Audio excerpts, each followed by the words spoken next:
बच्चे कॉलेज में जाते ही हैं कि प्यार और ब्रेकअप के चक्कर में पड़ जाते हैं। प्यार, मोहब्बत, कस्में, वादे, धोखे। ये चीज़ जो है, किसी को कितना इम्पैक्ट करता है सर अपने लक्ष्य की तरफ आगे बढ़ने में? कितना रोकता है या फिर सही है? देखो भैया, मैं ये कहूँगा कि जीवन में एक होता है सेक्स स्टेटमेंट, एक होता है सक्सेस स्टेटमेंट।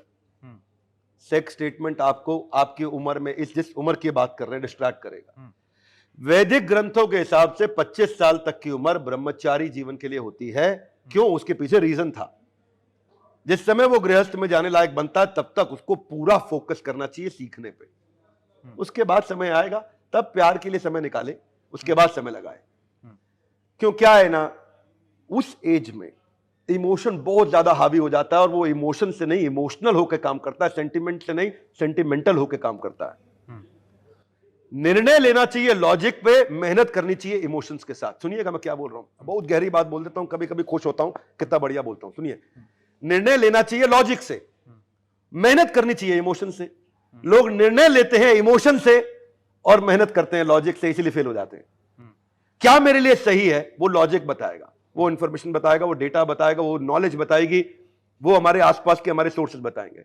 उसके बाद जब सही मिल गया अब उसमें इमोशन डालो। ये जो रिश्ते डिस्टर्ब कर रहे हैं बचपन में, इसीलिए मैं एक वीडियो भी बनाया था, गर्ल स्टेटमेंट नहीं गोल स्टेटमेंट। गोल स्टेटमेंट में फोकस लगाओ, गर्ल स्टेटमेंट पे नहीं। Boys statement. हाँ, एक ही बात है, मैं जेंडर न्यूट्रल हूं। हाँ, एक जेंडर न्यूट्रल हूं। जब मैं गर्ल बोल रहा हूं तो समझो गर्ल अपने आप देवी जी समझ जाएंगे, देवताओं की बात भी हो रही है। एक बार आप भी सन्यासी बनने की राह पे निकल पड़े थे। समय था जिस समय मैंने ये निर्णय ले लिया था। मेरे पे लाइबिलिटीज थी नहीं, माता पिता भाई बहन कोई था नहीं आसपास।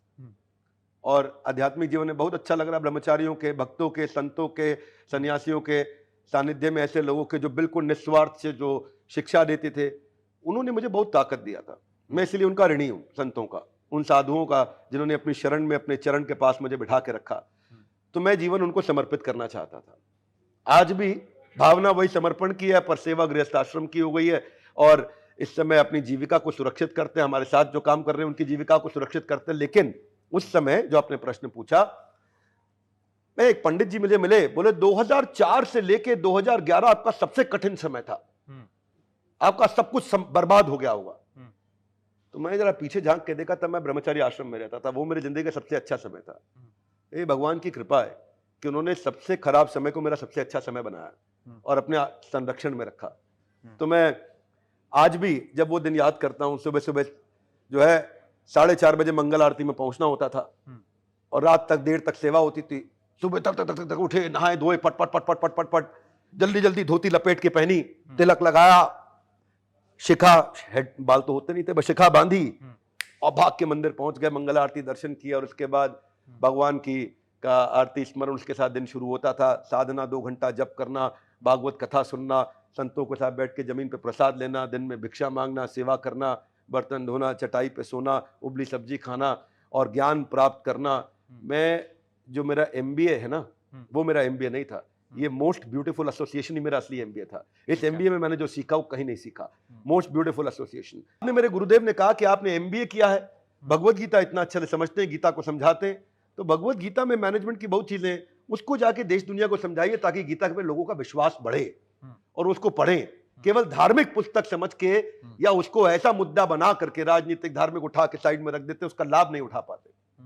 5200 साल में आज तक एक श्लोक का अमेंडमेंट नहीं हुआ भगवत गीता में। कॉन्स्टिट्यूशन में बहुत अमेंडमेंट हुआ जिसका सम्मान करते हैं, गीता में एक श्लोक का अमेंडमेंट नहीं हुआ। वो आज भी उतना प्रासंगिक है, बियॉन्ड टाइम प्लेस सर्कमस्टांस, समय काल परिस्थिति कुछ भी हो, मेरे लिए भी उतनी एप्लीकेबल, आपके लिए भी उतनी एप्लीकेबल, हिंदुस्तानी के लिए, पाकिस्तानी के लिए।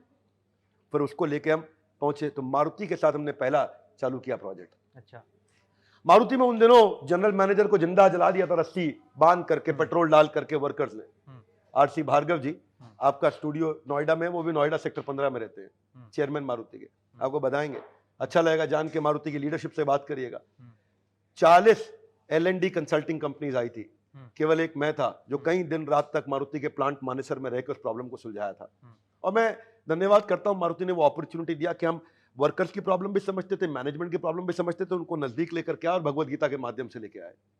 तो अगर मुझे लगता है ये जो 4 वर्ण बताए ना, ब्रह्मचारी, इसके बाद गृहस्थ, फिर वानप्रस्थ, संन्यास, बहुत बढ़िया वर्ण।